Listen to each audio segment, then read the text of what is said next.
ኃጢአት ውርሰት በአዳምና በሔዋን ምክንያት የመጣ የኃጢአት ውርሰት አለባችሁ ብሎ ያስተማረው የቱ ጋር ነው? ኢየሱስ መልስ። በነገራችን ላይ ማለት ነው አንድ ነገር መናገር የምፈልገው ብዙ ለምሳሌ ሁሉም ሰው ስለ ሃይማኖቱ አያውቅም ማለት አንተ እውርውርን ቢመራ ይዞ ገደል የሚገባው መልስ። አንተ ስለ ሃይማኖት ትንሽ ነገር እንትን ብለህ ደምደመ እንደዚህ ማለት አትችልም። ኢየሱስ ክርስቶስ ለኃጢአታችን ስል ነው የመጣው። ይሄንን መጽሐፍ ቅዱስ ስለምታነብ ደግሞ በደንብ ታውቀዋለህ። መልስ። ወላሂ ለአዚም ኢየሱስ ክርስቶስ በአዳምና በሔዋን ምክንያት የመጣባቸው የኃጢአት ውርሰት አለ አላለም? አንድ ቦታ ላይ ያላለውን ነው የነገራቸው። እሺ ለኃጢአታችን ነው የመጣው። እሱን ታምናለህ አታምንም?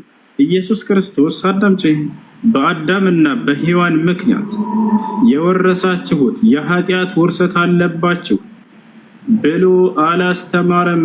ይሄ ቀሳውስቶቻችሁ ዲያቆኖቻችሁ የሸወዷችሁ ነው። እኛ ጋር የሚያስተምር ቀሳውስትም ዲያቆንም የለም። እኛ እንደራሳችን ነው ባይብልን የምናነበው።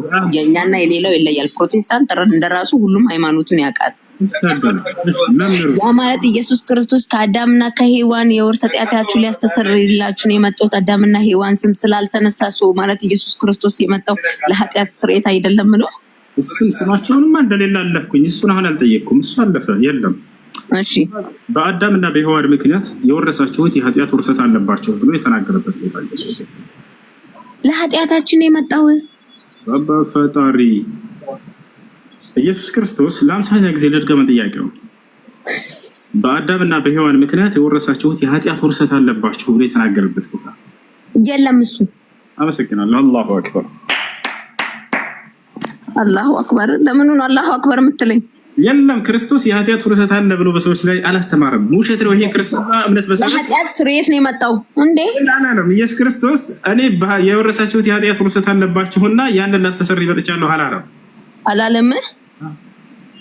በጌታ ስም አሁን ቅድም ለኃጢአታችሁ ስርየት ነው የመጣው ብለህ ከተቀበልክ በኋላ አሁን ደግሞ ሸመጠጥከው። እሱን አልተቀበልኩም። እሱ ምን ማለት እንደሆነ ራሱ ነግርሻለሁ። ቅድም እየተሳሳሽ ነበር። ከክርስቶስ በፊት ኃጢአትን የሚያስተሰርይ ማንም የለም ስትይ ነበር። ነፍ አለ። አዎ የለም አለ። ላሳይሽ ላሳይሽ አንዴ። ከክርስቶስ በፊት ኃጢአትን እንዳስተሰርዩ ለሰዎች ስልጣን ይሰጥ ነበር። ክርስቶስን በጊዜው ተሰጠ። ሌላ ነገር ኃጢአት እንዳያስተሰርይ የተሰጠው አንድም ሰው የለም። ሊቀ ካህናት አሉ። መስዋዕት ተደርጎ ይሸፈናል ኃጢአት ነው። ኃጢአትን እንዳስተሰርዩ ስልጣን የተሰጣቸው ነፋሉ። ላሳይሽ ነው። አብሽሪ። እኔ ከራሴ አንዳች አልናገርም። እንዳነበብኩ እናገራለሁ። ንግግር ይብቅን ነው በማስረጃ ከመጻፋችሁ እንጂ ከራሴ አልናገርም።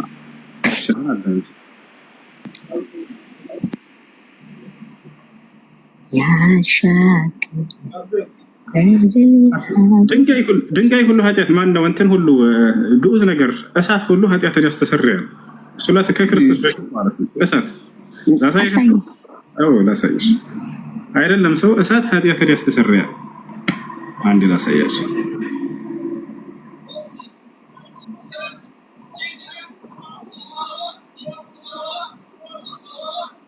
ያውና ይሄ ከክርስቶስ በፊት የነበረ መጽሐፍ ነው አይደለ? ትንቢተ ኢሳያስ ይላል። ልክ ነኝ?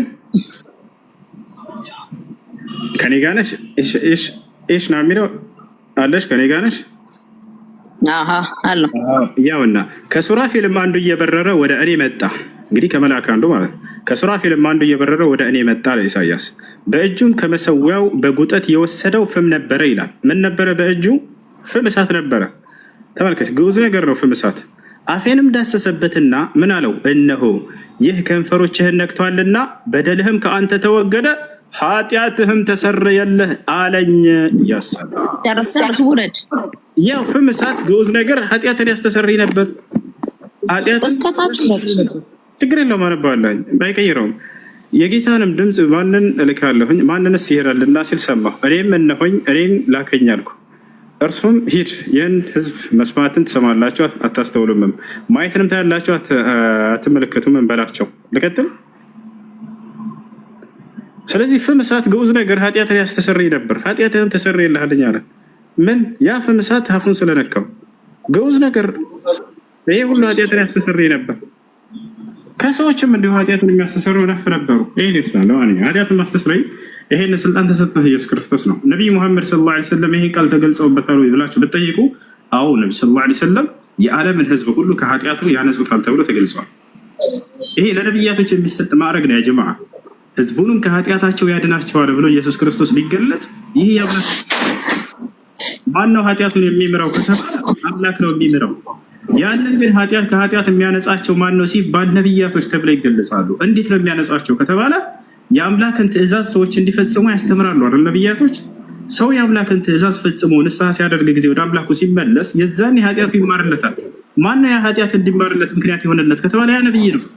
ነቢዩ ሰለላሁ ዐለይሂ ወሰለም አላህ በቁርአን ላይ ሲገልጻቸው ወይ ዘኪሂም አላቸው፣ ከክህደታቸውም ወይም ከኃጢአታቸውም የሚያነጻቸው ነቢይ ብሎ ገልጻቸዋል። መሲሁም በዚህ መገለጹ ትክክል ነው ብለን ነው የምናምነው። ማን ነው ግን ያን ኃጢአት የሚምረው ከተባለ ይቅር የሚለው ከተባለ ያ አንዱ አምላክ ነው። ለዚህም ነው ኢየሱስ ክርስቶስ ታይታች ከሆነ መጽሐፍ ቅዱስ ላይ አባት ወይ የሚያደርጉትን ያውቁምና ይቅር በላቸው አለ። ይቅር ባዩ ማን ነው? አምላክ ነው። ያንን ምድር ላይ ኢየሱስ ክርስቶስ ኃጢአታቸውን እንዳስተሰርይላቸው ስልጣን ተሰጥቷል። ለኃጢአትን ያስተሰርይ ዘንድ ስልጣንንም ሰጠው ይላል። ለቀደሙት ለካህናቶች ተሰጥቶ እንደነበር ነቢይ ሰለላሁ ዐለይሂ ወሰለም ከመሲሁ በኋላ ልክ እንዲሁ ከኃጢአታቸው ህዝቦችን የዓለምን ህዝብ ያነጹታል ተብሎ ተገልጿል በቁርአን ላይ። ይህ የነቢያት ማዕረግ ነው። የነቢያት ተሰጥኦ ነው ከአምላክ ዘንድ። ይቅር ባዩ ማን ነው ከተባለ ግን ያ አንዱ አምላክ ነው። ነቢይ ሰለላሁ ዐለይሂ ወሰለም ሐዲስ ላይ ቁጭ ብለው ለሰዎች እናንተ ሰዎች ወደ የገነት ናቸው እያሉ ይነግሯቸው ነበር። የገነት ናቸው ብለው ሲናገሩ ጊዜ እርሳቸው ናቸው ገነት እንዲገቡ የወሰኑት ማለት ነው? አይደለም። ገብታችኋል?